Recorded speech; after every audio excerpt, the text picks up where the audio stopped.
The following podcast episode contains discussions of child abuse, exploitation, sexual harassment, and pedophilia. Listener discretion is advised. Hello, and welcome to episode number 712 of Smart Podcast Trashy Books. I'm your host, Sarah Wendell, and it's time. You've been hearing me talk about this book for a while, and I am so excited to share with you my conversation with Fortesa Latifi, author of Like, Follow, Subscribe, The Cost of a Childhood Online. Her research into family vloggers and influencers is superb, and I am still thinking about some of the revelations in this book. We discuss the origins of influencing and family vlogging, the benefits and the harms that arise from becoming popular, and the emotional, financial, social, and personal costs of that fame. If you watch this episode on YouTube, I personally lost count of the number of times Fortesa or I covered our faces while talking. It was at least 6. And I want to reiterate the warning from the start of this episode. Nothing is explained in explicit detail, but because the theme is so consistent, I really can't timestamp them individually. So I've put a blanket warning on this episode. I want to say a special hello to Jessica S., who emailed me this week to let me know how much she loves the podcast and the site. Jessica especially loves the RT Rewind and the Cover Snark, which are some of my favorites. Thank you, Jessica. Your email made my week. And I have a compliment this week to Moira. You are the human personification of a ceiling full of glow-in-the-dark galaxies. You're interesting, educational, and when someone sees you for the first or even the 50th time, they are delighted by your very existence. Our Patreon community is one of the most wonderful groups of humans on the earth. Because of our Patreon community, I was able to turn off all dynamic ads before or after new episodes to avoid ads for ICE and right-wing propaganda. Our Patreon community also makes sure that these episodes continue unabated into the future. They make sure that I have an artisan-crafted transcript from Garlic Knitter. Hi, Garlic Knitter. And there are benefits for joining our Patreon. One of the most wonderful Discord communities you'll ever be part of. You get full PDF scans of RT Magazine, bonus episodes, and lots more. Have a look at patreon.com/smartbitches if you would like to join. All right, are you ready to get started with this episode? I don't think this book could have come out at a better time. On with the podcast. Welcome, welcome, welcome, welcome. Thank you so much for doing this. My inner 13-year-old is not cool right now. Very excited. Thank you for having me. Seriously, I'm so excited. The one question I need to ask you is, what does the inside of my brain look like? Because you spent a lot of time there. I think about this stuff all of the time. So I have to ask, I hope it's really nicely decorated in there. Yes, it is. It's very soothing. Thank you. I appreciate that. Because I'm like, this person living inside my head. Every chapter, I'm like, oh, the noise I made when I got the email about the book was loud and scared my cat. I love it. Thank you so much for doing this. Would you please introduce yourself and tell the people who will be listening who you are and what you do? Yes, I'm Fortesa Latifi. I'm a journalist and the author of Like, Follow, Subscribe, Influencer Kids, and the Cost of a Childhood Online. I have so many questions, so many things to ask you, but I want to start with the start. How did family vloggers and influencers become your specialty? Yeah. Honestly, they just are everywhere, and like as an internet culture reporter, I was like watching and just like seeing them get more and more influence and more like economic influence even. And I was just like, there's got to be something here. And then I started thinking about what would it possibly be like for every single moment of your life, basically, to be monetized. And then I couldn't get away from the question of what it was like for the kids versus like, I feel like other reporting has kind of focused on like the business of it or the parents, which I do think is important. But like for me, it's like, what is it like to be a kid in this situation? That is a very big question, especially. And it's so very embedded in everything online at this point. Yeah.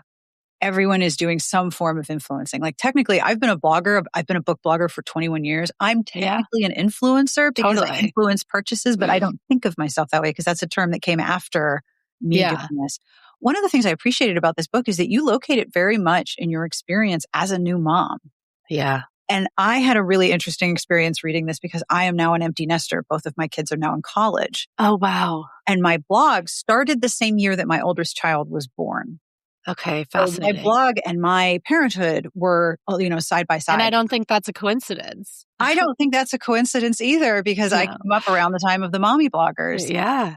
Was it more engaging or more difficult for you? What was the emotion like of looking at your own new motherhood, which it sounds like you were writing this in what I call baby boot camp? Yes, I was. I sold the book when I was 7 months pregnant and I Oh turned in gosh. the first, I know, and I turned in the first draft when I was 7 months postpartum. So the gestation of the book also took 9 months. My mom was like, "You're birthing 2 babies." Yes. And one of them you have to talk about a lot, and one of them you want to Yes. not talk about on the internet. Yeah. No, exactly. Yeah. I think it made me more sensitive, obviously, to all the content, but it also was so engaging because I found myself, even when I wasn't doing book research, I found myself turning to these mom bloggers and mom influencers because I wanted that company of like someone else is in this world with me because as you know, like new motherhood is so isolating and like I have So a wonderful support system. My 2 older sisters are mothers. I have a great team, but like it's different being like in it when it feels like no one else is in it. And I could find these women online that were in it. So I feel like on one hand, it made me much more sympathetic to them because I could understand wanting that community. And then on the other hand, sometimes I would see videos where I was like, I actually cannot imagine filming my child in this position and putting it on the internet. nope. I have had many moments like that in my Yeah. career on the internet. Yeah. Um, I really appreciated very, very much how your book starts with the mommy bloggers. Yeah. They were popular around the time I started writing online. You pointed out that the mommy bloggers who were writing at that period of time, between like 1998 and, mid 2000s, Yeah. they were focusing on themselves. And it was Yes. all written essay. And that's where I started, which is probably one of the reasons why all the reviews on my site are so long. Sorry, everybody. But I started writing at length about everything I was feeling and doing. And like you, I found all of these other women doing the same thing. But you pointed Yeah. out that there's a bunch of critical differences between the family vloggers and the mommy bloggers. And could you I talk do a little think bit about that difference? Yeah. So when I look back at the early mom bloggers, I feel like their focus was really on their experience of motherhood and their children were almost these like secondary characters. Like they weren't the focus. And I think about like when you ask people what mommy bloggers they really liked, they'll say, "Oh, I really liked Deuce because she wrote about mental health," or "I really liked Natalie Jean because she wrote about infertility." But when you ask people what family influencers they like, they talk about the kids. Yep. Right. And like Mhm. they say, "Oh, I really love Everly LeBrand," or "I love the kids from the Family Fun Pack." And so it's very different. And then it's also just like the medium is so different. Like blogging as a function is like mostly written word, right? But like Instagram is like photos and TikTok is videos. And you know what I mean? So it's a lot more kid centric in that way.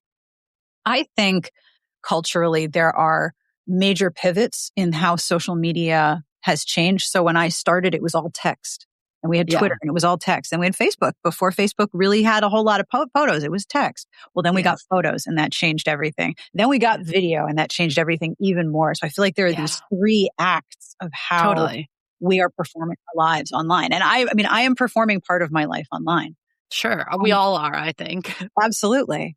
But I also remember very clearly thinking, I was pregnant when I started the site, and I was pregnant at a major conference 2 years later. And so everyone kind of knew I was pregnant. And I Yeah. announced my birth, and I think there were pictures of my newborns. One of them was jaundice, so they are Aw, a very different color now. Like, poor they are not honey. orange. Like, Yeah. you can't look at my pictures of my newborns and be like, okay, I know who they are. And then eventually I took them No. down because I was like, even that is too much. Yeah. And part of it was that I run a website about romance fiction where we talk about Yeah. Fabio, and it's called Smart Bitches. Yeah. That was a lot to saddle my kids with, but also I didn't want them as part of my brand. So Totally. looking at all of these family vloggers whose kids are the brand. I mean, Yeah, one of they them are the said brand. they're the characters of the Yeah. show. Oof, Yeah. that is a lot to take in as a parent who is Yeah. older. And I imagine for you, this is very acute. This is all right now. Like while you're Yeah. writing this, where there are opportunities where like, oh, are you writing a book about influencers? Do you want a Pampers deal? How do you feel about free diapers? Do you like Disney? Yeah. How do you feel about Disney for free? Yeah. Yeah. No, I mean, there are definitely opportunities. And I think, it would be more difficult for me to say no to them if I didn't have like a level of privilege and like financial stability. And I think Mhm. that comes across in the book that I feel very sympathetic towards a lot of these women and families because they don't have that privilege or that financial stability. And so if someone's offering you, a diaper deal where you get $3,000 a month, plus you never have to pay for diapers again, and all you have to do is like make a video of your kid in the diaper, like I can understand how the scales tip. Oh, absolutely. You just did an Instagram post that is like living in my brain right now about how if you are an influencer, you have the only job in which having a child is an asset. Totally. And I 100% believe that. Like, Oh, I 100. love my daughter. She is the light of my life. She did not make my career better. She did not advance my career. In fact, it was more difficult. It's been more difficult working since I've had her. I wouldn't take it back. But like, if you're a mom influencer, it's a positive to have a baby. Yep. This strikes me as such an interesting flip because one of the core messages I remember from the early mommy blogging days is like, you got sold a load of bullshit that this is easy and beautiful and Yeah. everything about motherhood is bucolic and this sucks. You feel like you got hit by a truck. Yeah. Like there are all of these bodily fluids that you never want to deal with again. You won't even know where they came from. This is hard. This is hard. This is hard. And yet now we have influencers promoting the ideas that no, this is easy. This is easy. It's perfect. It's and perfect. you can make it easy by buying my sponsored hydration powder. Yes. How is your sodium today? Be like me. Yeah. Yeah. You mentioned that one of the things that mom influencers are doing is making the invisible labor of motherhood both visible and profitable. Yeah. But it's the performance of the labor that's monetized. It's not the actual labor. Do you see positives in mom influencing at all after doing all of this research? Definitely. I do. I think that like it has made me feel much less alone in my own life. Like as I was, I remember watching TikToks in the week or two after my daughter was born. And I was like, wow, every day at sunset, I cry for like 2 hours and I just can't stop crying. And I feel like I'm going to die. And then I like got on TikTok and it was like, oh yeah, this is like a normal thing as your hormones shift. And like everyone, not everyone, but like a lot of women feel this way. And I felt like, oh, thank God it's not just me. Or like, when I was struggling with trying to get my daughter to sleep longer or she was teething, like, I would go online and I would see videos of these women who were like, I'm going through this too. And like sometimes those were like sponsored posts and like oftentimes they weren't. And it just made me feel less alone. So like I do think that there are positives, but I also think like so much of it is monetized that it just can't be considered. Like they're not doing it out of the goodness of their hearts, right? But like also, why would I ask them to perform labor for free? So it's like, it's so complicated. Oh, it is very complicated. I remember very well the scandal of knowing that blog posts were sponsored and you're supposed to do this for free. Like, no. Like it is work. It's work. Yeah. But at the same time, you have the commodification of your kid's childhood and assigning a monetary value to that. Yeah. That is also very hard to reckon with. Yeah, it's uncomfortable. And I think that parents are reckoning with that. Like you hear in my book, they're a little bit defensive about their decisions. They are. They're very defensive, some of them. Like I wrote in the margins, girl, come on now. I know, but like, it's difficult because I think any choice you make as a parent, you feel kind of inherently defensive about it. If you sleep train or if you don't sleep train or if you do formula or if you breastfeed, like you feel inherently defensive about that. And when there's this cultural reckoning around putting kids online, like I don't blame them for feeling defensive. Oh, I don't blame them at all. I mean, I remember so very well do you do daycare? Are you staying at home? And are you a nanny? And there were ethical and cultural status markers with each of those options. Oh, 100%. Even on Twitter or X or whatever this week, this mom posted two photos of her child at daycare, and he looked to like he was maybe 4 or 5 months, and it like ignited this like firestorm, and everyone's like, either she's evil for taking him to daycare, or like, what do you expect moms to do, or like it's still now we're having those conversations, So there's no right way to be a mother anywhere, but especially online, I think. Can I give you my one piece of parenting advice that I give to parents? Please. In 30 years, you are not going to be able to tell the difference. And this is what I told myself between who was breastfed and I couldn't breastfeed, or who had formula. Yeah. Who had a nanny, who had daycare, who stayed at home, who Totally. had all organic food, who had McDonald's sometimes. You won't be Yeah. able to, who watched TV, who didn't. You won't be able to tell the difference, but you will be able to tell which children were raised in secure and loving homes. That's Totally. the goal. Like that's Yeah. it.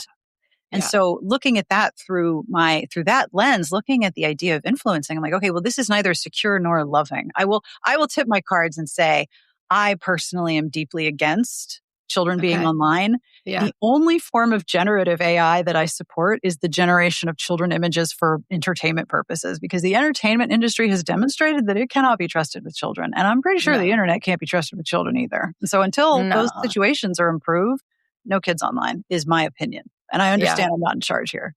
But you can actually Yeah. be with me if you think I'm incorrect there. I'm taking too hard a line. I think like everyone has their own like personal stance. Like it's interesting because Absolutely. I feel differently about like other people's decisions versus my own decision. Like Mhm. I don't put my daughter online. I haven't shown her face. I haven't said her name. I don't really talk about her. I don't really write about her. So that's my like personal stance, but I can understand in other situations that a different decision is made. But sometimes it crosses this line where I'm like, I really try to be like a sympathetic and understanding person. And sometimes I'm like, that I cannot excuse. No. That's why I stopped reading Deuce. Yeah. This was, gosh, I'm trying to think. I remember when this happened because I worked in Manhattan and I was walking to Penn Station thinking about this. She had a picture of one of her daughters. I shouldn't know their names. I shouldn't know this much about them. This is none of my business. Do I know a lot about them? Yes, I do. And she put a picture of her daughter. This is a very familiar story. She put her kid in the pack and play, and she's like, "Oh my God, I'm having a shower." So she went to have a shower. And at that time, her child had produced, let's say, a solid deposit. And as kids are wont to do, they were reaching into the diaper and they were smearing it on the walls and smearing it on themselves, putting it on their face. And her response was to go, "Oh my God," and then take pictures of it and put it on the internet. And the first thing I thought was, woman, your child is going to be in middle school someday. Middle school Yeah. is unavoidable for all of us. And your Yeah. child is going to be in 7th grade. And this picture of her in her diaper covered with poo will also Yeah. be around 7th grade. This is not okay. And I could not read her anymore. I was so Yeah. angry. Yeah. But I did not go so far as to join or belong to a snark community. Yeah. Snark communities are wild. Okay, I have a very different definition of snark, because we used to refer to what we're doing as snarking on covers and snarking on romance novels, but it's different if it's an object or a cover or like an image meant to be marketing and entertainment, and Yeah. then when it's a person and Okay. their public performance of their parenting. Yeah. You had to go spelunking in some really toxic parts of Reddit. First of all, Yeah. are you okay? Yeah. Whoa. I mean, it was wild. I just like, I can't imagine being the subject of it, you know? Like I'm lucky that I like have like a somewhat public persona, but I don't talk about myself. Like I only talk about my work. So I've Mhm. never been like really attacked in that personal way, but I'm just like, oh my God. Was it difficult or compelling or something else entirely? Where were you in the sequence of writing this book where you started looking at the snark communities? Was this a parallel investigation? Yeah, I've been thinking about snark for a while just because I feel like more and more snark communities have been popping up and especially around the family vlogger world. There was a huge one that popped up a few years ago around like the entire Ruby Frankie thing. Oh, And gosh. so yeah, I know. And so I was just always kind of curious about it. And then I thought, I wonder if I could talk to these people. Like I wonder if they would talk to me. And it Yeah. turns out they would. Yeah. Sure. And it constantly amazes me how willing people are to share their stories. And obviously, I'm very lucky for that. You wrote in the book that a parasocial relationship breakup is inherently lonely because it was a one-sided relationship. Yeah. That's brilliant. Can you expand on Thank that a you. little bit? That is Well, so smart as an it's observation. just, thank you. I think like a parasocial relationship by definition is one way, right? So like you have an obsession with a celebrity or you love this celebrity, but like they don't know that you exist. And No. then when they do something that you feel wrongs you or has changed your opinion of them, you have to go through this breakup. But like you can't tell them, like not directly. You can't have that conversation with them like you did something wrong to me. And so you're like, it's really lonely and you don't know what to do with that like love that you had for them. And so one of the ways I think people handle that is by turning to these snark communities and turning their love into like hate and snark. And it's interesting how easy it is to go from one to the other. And in your book, how many people had stories like mine where they were just like one moment and they were like, all right, no, I'm done. I'm out. Now, Yeah. I confess to being mystified by a lot of the snark communities that are dedicated to like one family or one person, because this is fan behavior. It is fan. Yeah, it This is. But they fan don't consider themselves fans. No, they're like anti-fans, which is still a fan. The word fan is still in there. Yeah. And they, like a lot of the family, this is the part that blew my mind, or one of the parts. They, like a lot of the family vloggers, are sort of co-opting the language of morality to justify what they're doing. Yes. And they feel like they are, much like the influencers themselves, they are helping people by pointing out the hypocrisy. They're spreading the word. Yeah, there has to be some moral element to all of this. Why do you think that is? I think because otherwise you'd have to face the fact that you're just spending your time like hating on people. And like no one wants to be a hater, right? Like it's like, why would you spend all this time on this snark community if you were just like bitching about someone? But if it's like, no, people need to know what they're doing wrong and I'm the person who can tell them, then it's like a useful time. It's a useful use of your time. And it assigns a value to what you are doing. Yeah, it's meaningful. You're not just like talking shit. You're like making sure that kids aren't exploited or, you know, whatever they see their motive as. I'm not necessarily a hater, but I do love talking shit. I know, me too. Me too. Activity. I don't need to justify that. I love talking shit. Yeah, but it's just like, I don't know. I feel like that's what group chats are for. Yes, you know, or like that's what for. Like your sisters are for. Like, I don't know. It's very strange because especially with like the moderators, like they spend hours and hours every week, like sifting through this community and like making sure everyone's like abiding by the rules and they're very strict and like, you know, it's a lot of time. And as a person who moderates comment sections and a Discord, that's a lot of work. Like that is so much mental energy devoted to something that is ostensibly a volunteer position. Yeah. I mean, you're not getting paid. There's no brand deals for Reddit snark sub moderators. No. Wait, what would the brand deal be? Now I want to come up with one. I want to go to like the marketing department. Like, here's what you need to do. Oh my God. I can't even think of. Yeah. Weed gummies. THC weed gummies. That's what it is. Do you need to chill out?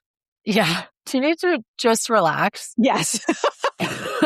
Please have a joint. That's what you need. Yeah. Now, there are a lot of different perspectives. You did so many interviews. Oh my God. I know. So many interviews. And there were some that didn't even make the book. I mean, I would have to count, but it was, hundreds. Oh my gosh. Yeah. What were some that didn't make the book? There were some smaller creators that I talked to that I thought were really interesting at the beginning of their journeys, but I ultimately felt like they didn't reflect like the ethical quandaries yet because they were like smaller. Yeah, I think that was the main thing. It's fascinating for me to read the mental gymnastics that some of these people are doing. Yeah. Like, I always joke, like, doesn't the cognitive dissonance give you a headache? Because I have a headache from watching you do this. Yeah. No. And it's interesting how similarly they echo each other. Like they all are kind of saying the same thing. They're all on message and they're all on brand. Totally. You know they have a group chat. Yeah. So what were your interviews like? Were people quick to warm up to you and talk to you about this? Or were most people like, I don't want to talk to a journalist? Yeah, I think that people were willing to talk to me because they could read my other work and see that I wasn't just like, I hate these people, they're immoral, they're evil, because I truly don't think that. And I think they were willing to talk to me for that reason. There was definitely like a feeling of they were like had their hackles raised, like they were on the defense.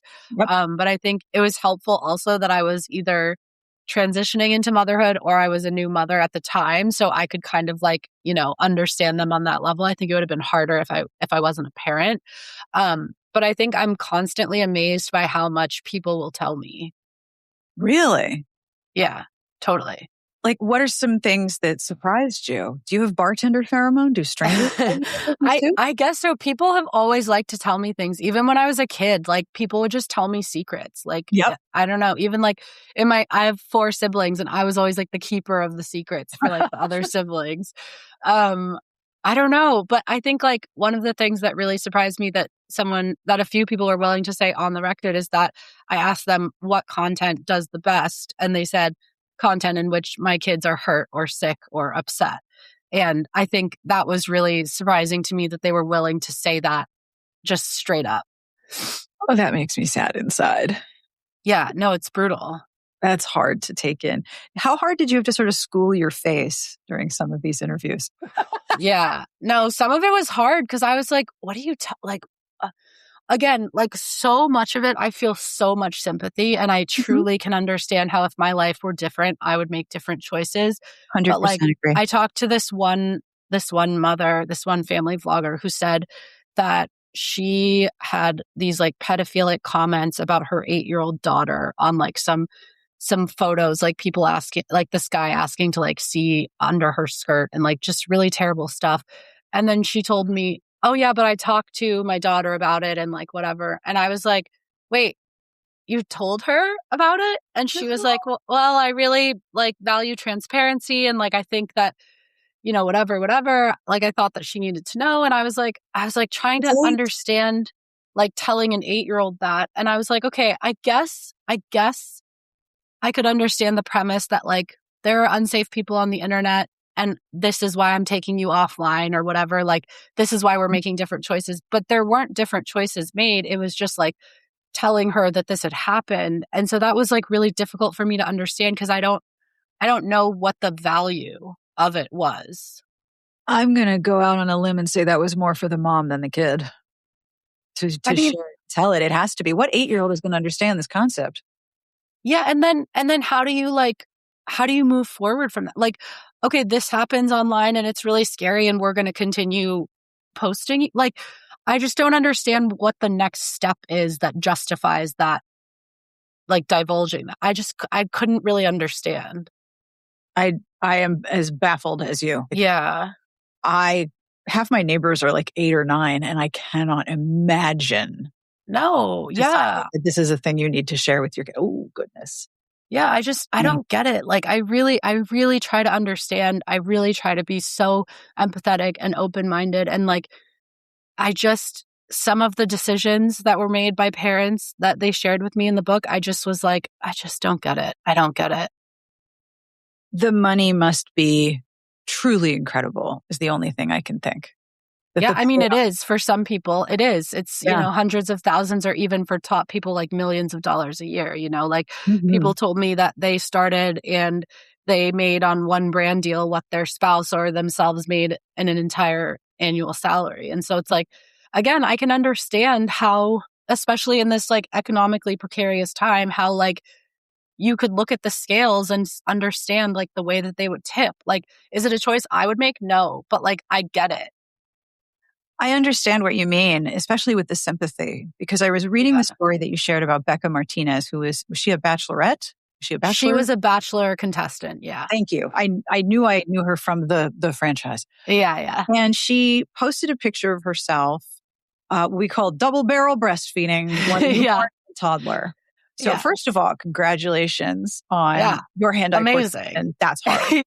But then she posted a picture of herself doing it on her Instagram, and my whole body went, "No, girl, no." I know, no, honey. And I know that what she was doing was like, "Check this out, this is amazing," and it's a completely normal and natural thing that has so much shame built up into it, and really cool, honestly, to do 2 at once. Double barreling is hard, man. I had a lot of friends with twins, and it is no joke. Yeah, but. Girl, putting it on Instagram, that's where I was like, oh no, honey. What were the comments like? I mean, I think for her, the comments on her Instagram were okay, but then she found it reposted on Facebook with like hundreds of thousands of shares and like lots of comments there where she was like, she said to me, like, I realized that people were like jacking off to this photo of me like breastfeeding my kids and it made me so upset, So it's like, even with the best intentions, like the internet is the internet, Oh, believe me.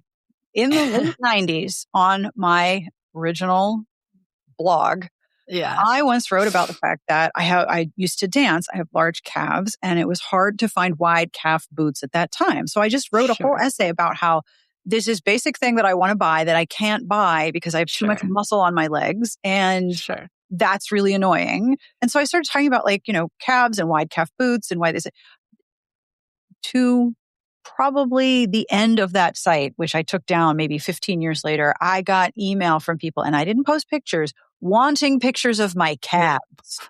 And it's a calf. It's not even sexy. It's No, not like you were talking about how your boobs are too big. no, it was my calves. Like, could you just send me a picture? And I'm like, ew, gross. No, what?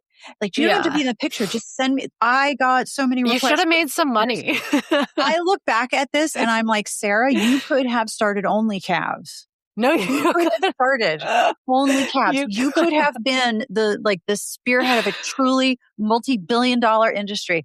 But no, I was just like, no, my calves are mine. Oh my God, that's so funny.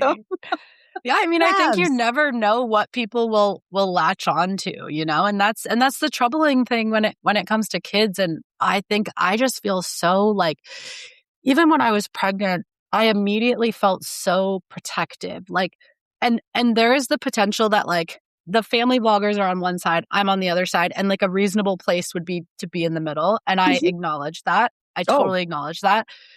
But I felt so deeply, almost sickly protective over my daughter. I never announced I was pregnant. I posted after she was born. I was like, by the way, I had a baby. And I've never posted her since. And not showing her face. And she is just so precious to me. And I know these kids are precious to their parents. I'm not saying they're not, but there's something in me that just balks at the idea of sharing her with people. I just can't. There's something in me that just cannot do it. Because you are so aware, I think, that you can't control the audience of what you post. And some of that audience means harm.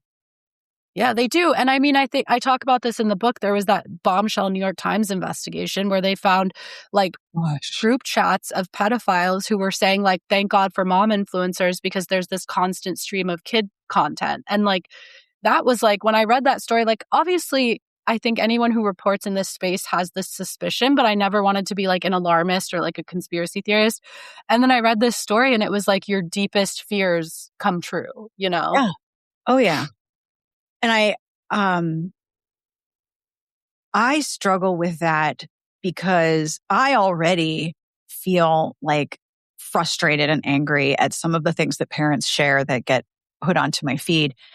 And I want to just sit down and just have a little come to Jesus with them. Listen, here's what you're doing, and here's where this is going to go wrong in a hurry, and here's what you're not thinking about. But it sounds like from your interviews, they are thinking about this and they keep going. They keep going.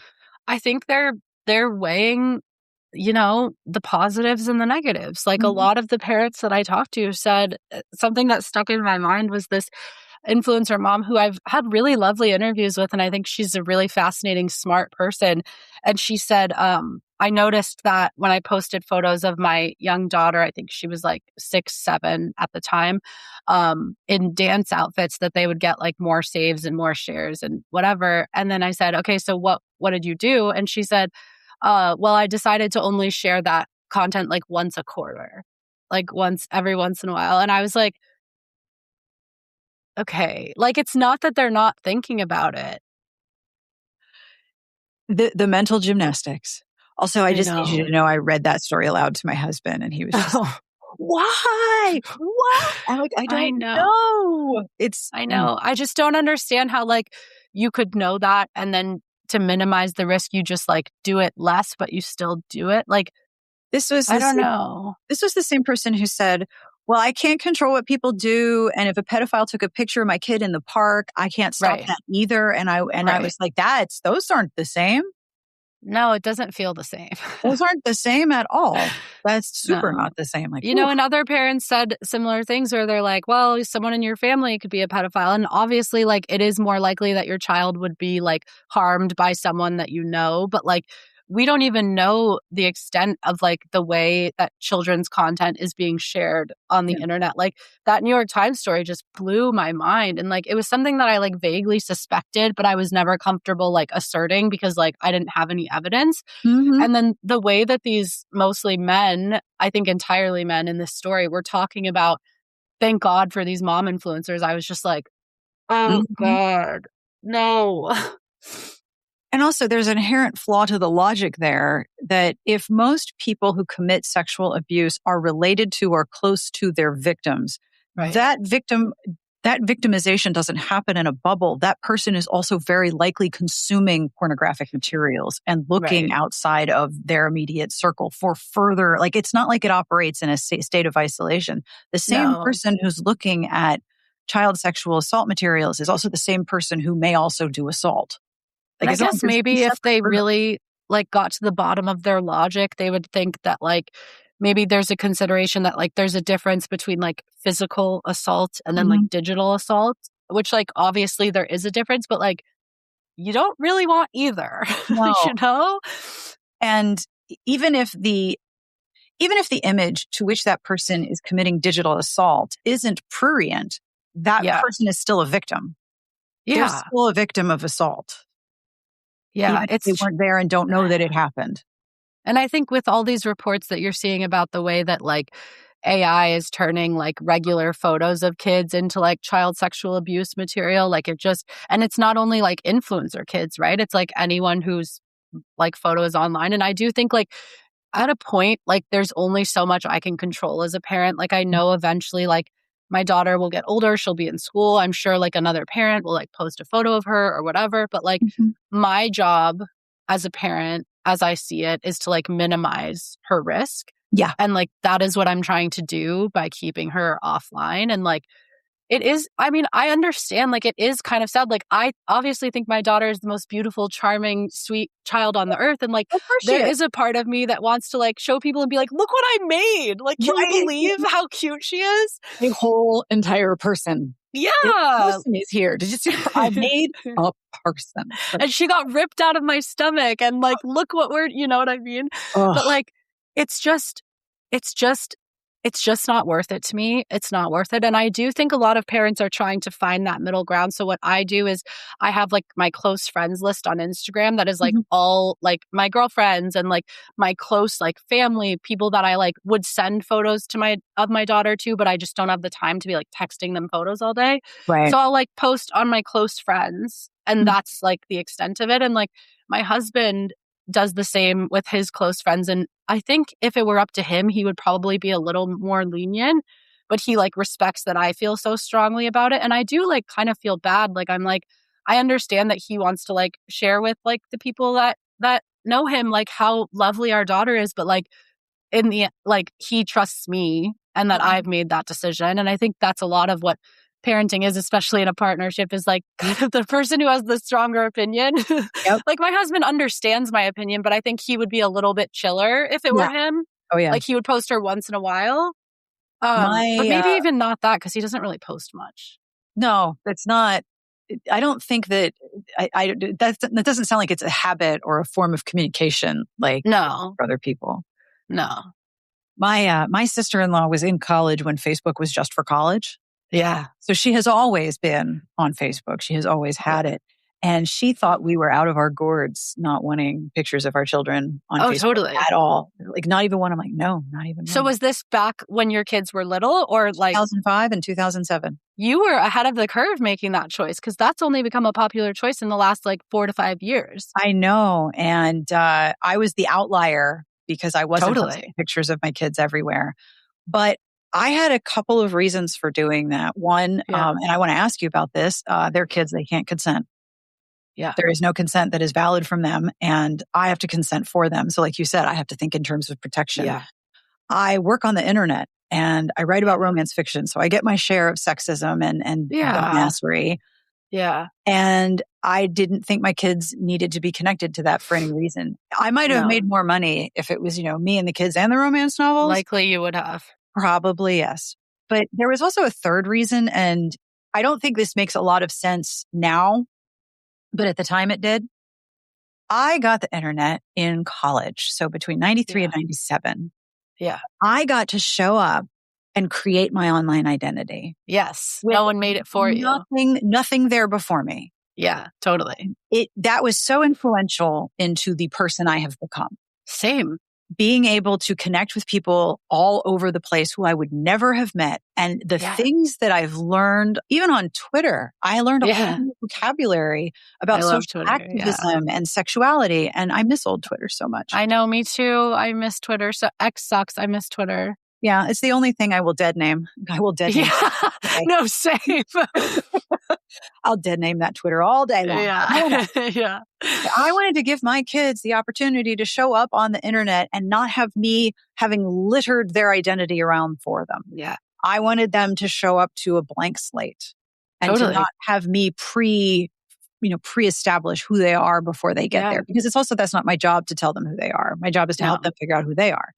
Yeah. So I don't want to say never, because I probably posted a couple of pictures and then I deleted my Facebook in 2018 before the pandemic. I deleted my Facebook and I pulled down everything and I looked through and there were not that many pictures. Most of the time it was someone else's group shot of a birthday party and then I was tagged in it.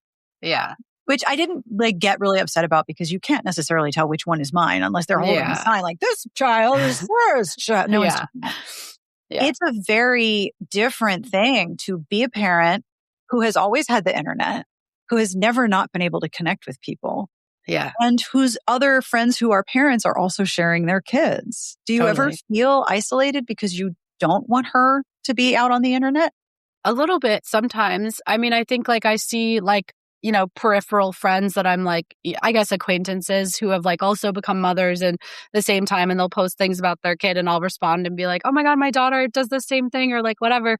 But it is kind of the lack of connection because I'm not sharing back. Yeah. But also I am really lucky that I have a lot of really close mom friends in my actual life and my sisters are moms and I think. But I can understand wanting to share. And there were moments, especially in my pregnancy and right after birth, I had hyperemesis during my pregnancy. So I threw up 10 times a day. I lost a bunch of weight. I was hospitalized a bunch of times. It was terrible. And then I had an extremely traumatic birth. Afterwards, thank you. It's wild how many women have had traumatic births. Once you start the conversation, it's and that's a whole nother conversation. But right after that and during that, I was wow, there is a part of me that just wants to go on TikTok and be this happened to me. Did this happen to any of you? Mm-hmm. And there was that part of me. And I think I could have because it wasn't directly related to my daughter. But I mean, I don't know. But in my book, I talked to Shannon Bird, who was a former mom blogger. And when her son was I think he was 8 or 9 years old, he came home from school and he said, can you delete your blog because kids at school are printing out my birth story and making fun of me for it. And he didn't have a crazy, it was just a birth, it wasn't but they were still using that against him. And I don't know, it just, I feel as I've gotten older, the more I feel that privacy is really sacred. And I don't want to tell people everything that has ever happened to me. You can't put that toothpaste back in the tube either. No. I am a bozo out here on the internet under my own name. This is my real name. My name is Sarah Wendell, and I probably should have picked a pen name, but it didn't. I pay a service to remove me from public directories. I have to pay to attain privacy. Yeah. Otherwise, I'd spend all my time just filing takedown notices. Right. Once that's out of the tube, you can't put it back in. You can't take it back. No. You can't take it back. No. And I think I have become a lot more aware of that. But I love that point that you made about your kids being able to make their own online presence, because I think I was born in 1993. And so I was in middle school the first time I got social media. And I think it would have been MySpace back then. And then once I got into I know. And then once I got into college and stuff, it was Facebook and whatever. But then I really started my writing career on Tumblr in college. And I was able to just become my own self. And I think obviously there are some things that I look back that I'm I was going through a really bad breakup and I just wrote everything and I told everything, but I don't really regret it. No, it's fine. And also I made those choices myself. And then still now I'll get messages from people on Instagram who are like, oh my God, I read you on Tumblr. Or like, I remember you from Twitter like 5 years ago. And it's like fun that I got to make those choices myself. Yes, exactly. That nobody put that information out for you. Like I said, 7th grade comes for us all. Yeah. My God, the most brutal year. It's so I had to tell both of my kids, look, this just sucks. There is no way around it. You just have to get through it. Middle school stinks. It's the pits. I'm very sorry. And that's what the tell other worst. kids, like, no, middle school's the worst, man. You just got to get through it. My oldest niece is like now entering middle school and my younger ones are getting ready. And I'm just like, my sisters and I are like, we're so sorry. Like we got to do it. But it's like my mom, when I used to be like doing homework as a kid, I would be like, why don't you have to do homework? And she'd be like, I already did my homework. And it's like, I already got through 7th grade, you know? It's the worst. Oh, it's so bad. Previous to reading your book, I will say that this changed my perspective. It was very easy for me to look at influence who I thought were oversharenting. Yeah. Sharenting is a great word, by the way. Yeah. It was easy for me to look at that and be like, do you think of your kids as people? Do you think of your kids as autonomous beings, as people? And having read these interviews, which are so good, by the way, like Thank you. Very, very good interviews. Thank you. They do care about their kids. They do love their kids. They do. Also love that they are able to do this form of media that provides so lucratively, especially the chapter on teen moms that really changed my attitude on a lot of things. So thank you for schooling me on my head, but also that really complicates the question of consent.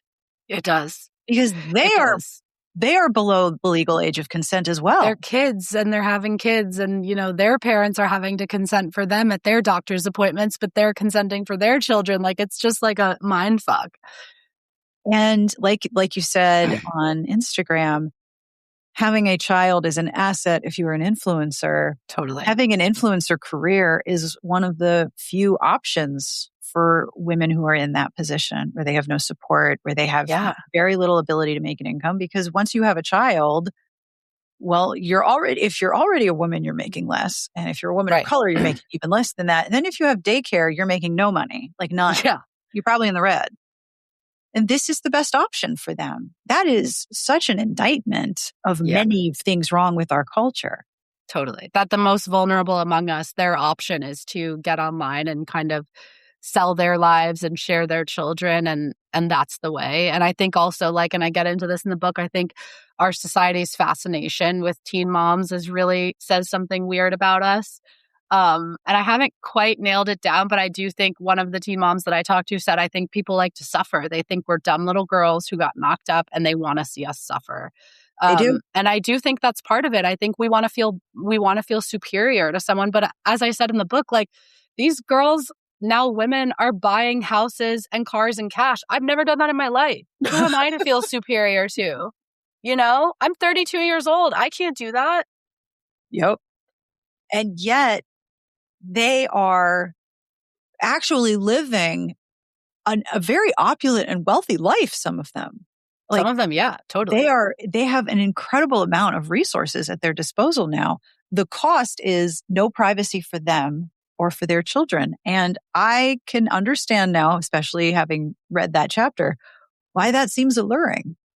I mean, imagine like you're a teen mom and like, you know, the statistics say you're more likely to live in poverty. Your child is more likely to become a teen parent themselves. You're less likely to finish high school or attain any degree of education. And like, what are you supposed to do? Like, be a waitress in this economy to take care of an entire baby? Like, no.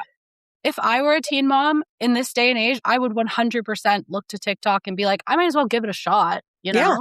What you don't have literally anything. You don't have anything to lose. No. And a lot to gain. Yeah. Oh. So one of the things that we talked a lot about off and on, and that was common and it commonly comes up in your book, is the idea of consent. Yeah. That kids cannot consent. And because they can't. And a lot of the influencer parents were like, oh, they want to do this. And there that one story of the family who stopped and the kids were like, what do you mean we're normal and we have to like get jobs and do chores and like go to school? Like what and is get paid like $17 an hour for like construction when they're used to like thousands of dollars for a brand deal. Like, yeah, that would be really hard. Where do you fall on the consent line, having done all of these interviews? I know you talk to politicians, you talk to moms, you talk to people who are writing legislation, which I want to ask you about. Where do you fall on this? Consent is very difficult in the realm of like children, because children can't really consent to most things that we do for them. Like I think about on the most basic level, like I named my daughter. She didn't like consent to the name I chose for her, and she's going to have it the rest of her life, or like I choose to like vaccinate her. She can't consent to that. I choose to, whatever, all of these things. And so I think it's really complicated. But what I think is difficult about the concept of online consent is that we know now that it can follow you and it's not something that you can get away from. I think the best thing that parents can do if they are posting their kids online is to think, would this upset them when they are 8 years old, when they are 12 years old, when they're 16 years old? And like, we won't always be right. And like my husband jokes with me, he's like, our kid is going to hate you for not being a mom influencer because you could have made a bunch of money and you could have given her a YouTube career. She's going to hate you for that. And I'm like, she honestly might, and like that is the work of parenthood, is to like make decisions that like your kids are going to have to reckon with later.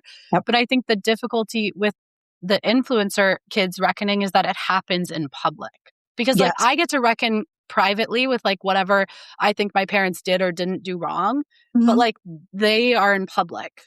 Yes. And not only are they in public, but the public has opinions on your parenting. You are parenting with a large audience, a whole Greek chorus of people who want to tell you how to parent. I used to joke that it does not take a village to raise your child. It takes a village to tell you how you ought to be raising your child. Wrong. That's so real. Isn't that so true? Like whatever it is, you're doing it wrong. All right. So just let yourself off the hook. Yeah, totally. You know how people choose like a word of the year? Yeah. My word of the year this year is the hook, as in let yourself off of it already. Come on. I'm going to try to stamp that in my brain. Yeah. Just let yourself off the hook. It's okay. Now, some states have legislation to protect earnings, but having read your explanation of the calculations of how that money is determined, that's some math that I can't do. No, me neither. It's like this much time and this many minutes and this percent divided by last month's earnings times this month. Yeah, it's like very, very complicated. The part that will always make me furious is how many of these kids have grown up and realized that there is nothing there, that it was all spent. Yeah. That part makes me insane. Yeah. But what do you think legislation to protect child influencers and to protect their income would look like? Is it even possible? I mean, I have to say the optimist in me says like it has to be possible, like there has to be a way. But I don't know, and I don't profess to know what that way is. I do think that the states that are undertaking this are like doing so with the best of intentions. But like as I write in the book, like the Utah formula took up like an entire page. Like, oh gosh.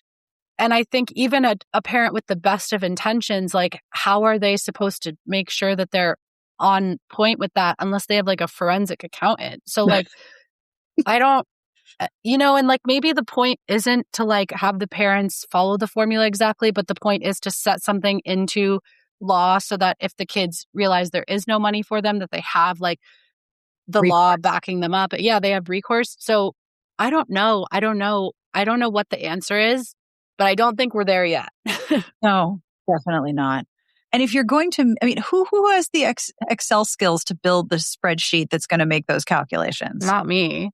I mean, even if you could get a feed of your data directly from YouTube to put into some sort of accountant software, how do you even build the formulations to make it consistently work and know it's that also like what counts as the likeness of a child? Like if you're showing the back of their head, does that count as their likeness? Or if they run through the frame for a millisecond, do you count the millisecond? Like it's so complicated. And I think that speaks to how difficult this industry is to understand, because like, let's say a mom influencer posts a 30-second Instagram reel. She makes $100,000 off it, which happens.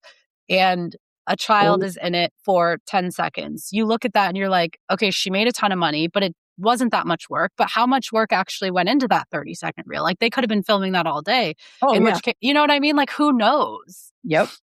The output, it's like when you're recording an audiobook, one finished hour could be the result of 5 hours of work before I you. learned that a few weeks ago. Isn't that incredible? Yeah, no, it was wild. I was like, oh, I have so much respect for everyone who's ever recorded an audiobook. I was exhausted. Oh, it's very tiring to just keep talking and talking and reading and talking and thinking about what you're saying as you say it because you're performing. It's so yeah, it is. tiring. I didn't realize it was a performance. That is something Yeah. I didn't realize until I did it.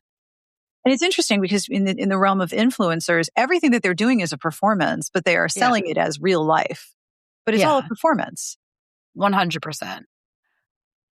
So here is my thought on the legislation. I think that the legislation question is actually about a different legislation.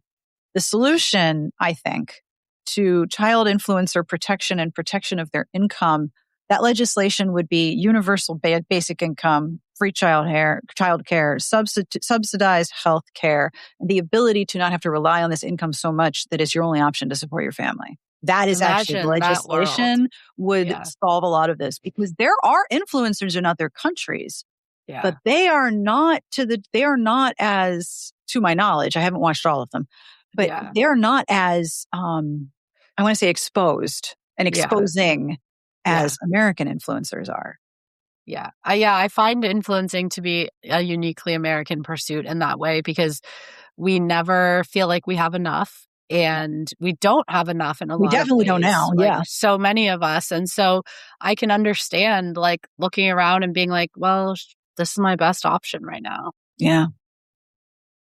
Were there some things that were said where you were just like, I can't believe you said that on the record to a person that I'm taping that is recording. Yeah. Like, I'm taping, right? Like, yeah. Were there things that were said where you're just like, I can't believe you said that? I think the admission that a child in pain or in peril or in a vulnerable situation gets the most views, that was really stark to me for them to know that and to admit it. And then a former family vlogging parent who chose to remain anonymous told me that parents not only know that pedophiles are watching their content, but they're coming up against the line of catering to them. And they kind of push that a little bit and they see their content do better when they do that. And then I talked to this YouTube strategist who told me that family vloggers, if like someone's kid gets like sick or like breaks their arm or whatever, like the other ones are like jealous because they're like, I know that's going to do so well. Like, of course they're growing. Their kid broke their arm or got sick or whatever. And I'm just like, oh no. Like, I don't understand. That really just upends all of the value systems of care. Right. And the duty of care. Like this and really I think about that. Of care.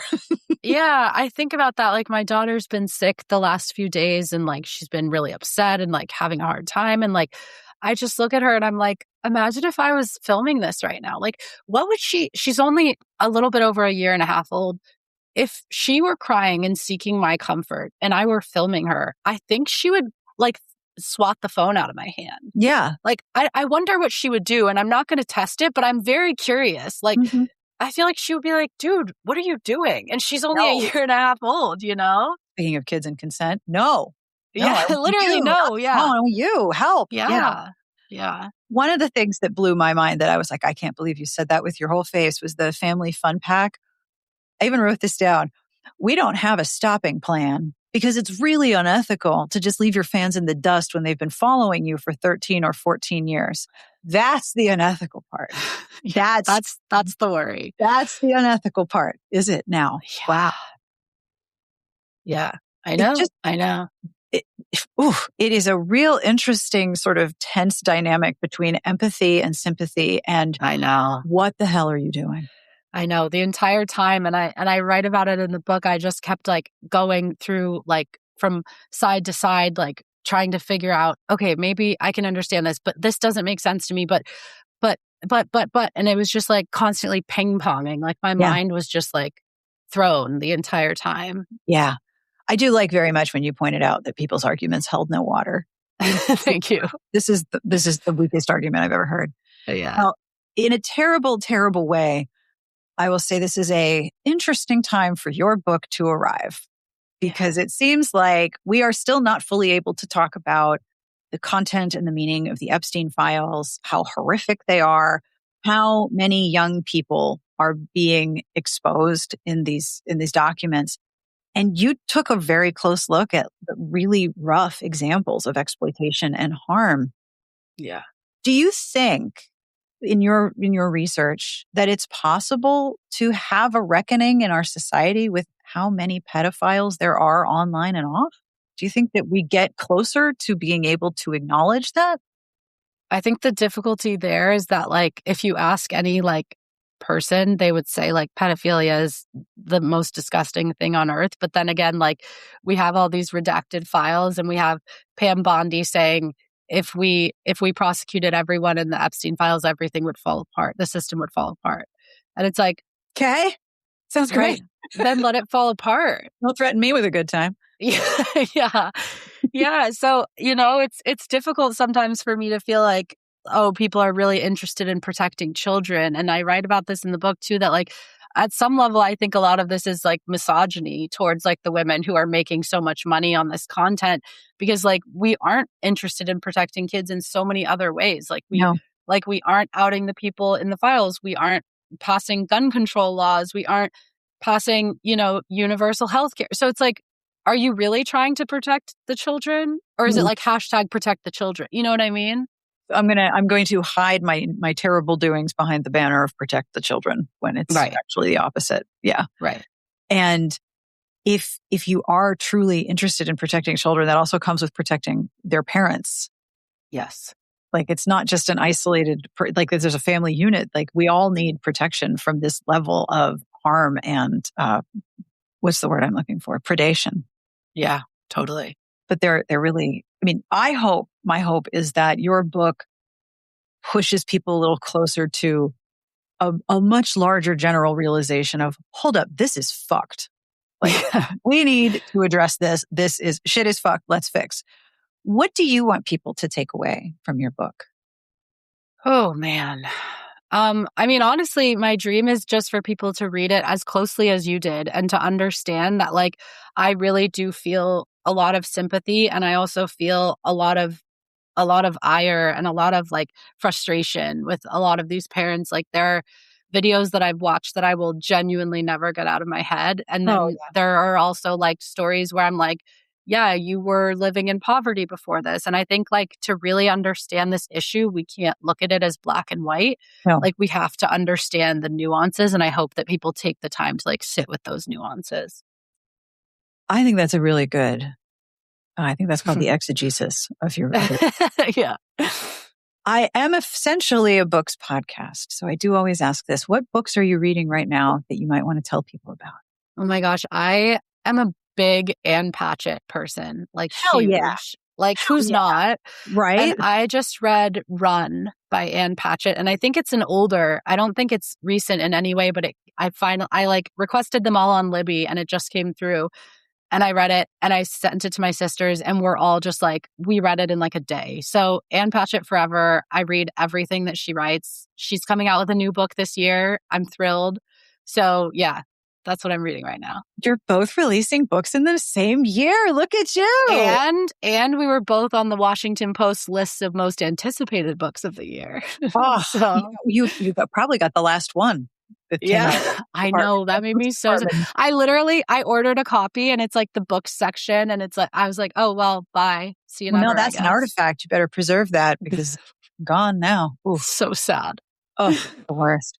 Where can people find you if you wish to be found? Yes, definitely find me. Like these influencers, I'm posting all the time. I am everywhere at Hi Fortesa, HIFORTESA, and you can find my book wherever books are sold. Thank you so much for doing this interview. I had the best time reading your book, and I'm so excited for more people to get to read it. I hope Me too. There are and if there are people listening who want to read this book and talk to me about it, please do. Please. Yeah, same. Please do. Same. Please do. We'll start up like a little quiet text about it. It'll be great. Yeah, totally. Thank you so, so much for doing this. Thanks for having me. And that brings us to the end of this week's episode. Of course, I want to thank Fortesa Latifi for sitting down with me and taking this deep dive into her book. I am still thinking about this book. This topic is both close to and sort of far from our normal discussions, and I really appreciate your joining us for this episode. I usually end with a bad joke, but this was a bit of a heavier episode, so I have two bad jokes. The first is from a Reddit user named Besotted Coot, which is a tremendous username. What do you call a middle-aged dinosaur with joint problems? Give up. What do you call a middle-aged dinosaur with joint problems? My knees are sore. Did you have a kid who was obsessed with dinosaurs, or do you know a kid who's obsessed with dinosaurs? I had a kid who was obsessed with dinosaurs. I think I'm going to tell them this joke, and they're going to moan and groan and be like, Mom, that's terrible. But will that stop me? No, it will not. This second joke comes from Kate H. in the Discord by way of Blue Sky. Thank you, Kate. This joke is particularly excellent because on Wednesday night we begin Passover, where all of the bread shall be unleavened. Chag Sameach if you are celebrating. Why should you be careful of the free synonym buns at the bakery today? Why should you be careful of the free synonym buns at the bakery today? I ate one and got thesaurus throat I've ever had. Thesaurus throat. Oh no. You're so bad and I love them so much. Thank you very much for this joke, Kate H. On behalf of everyone here, we wish you the very best of reading. Have a wonderful weekend, and we'll see you back here next week. And in the words of my favorite retired podcast, Friendshipping, which is still an amazing show, and I should probably re-listen very soon, thank you for listening. You're welcome for talking.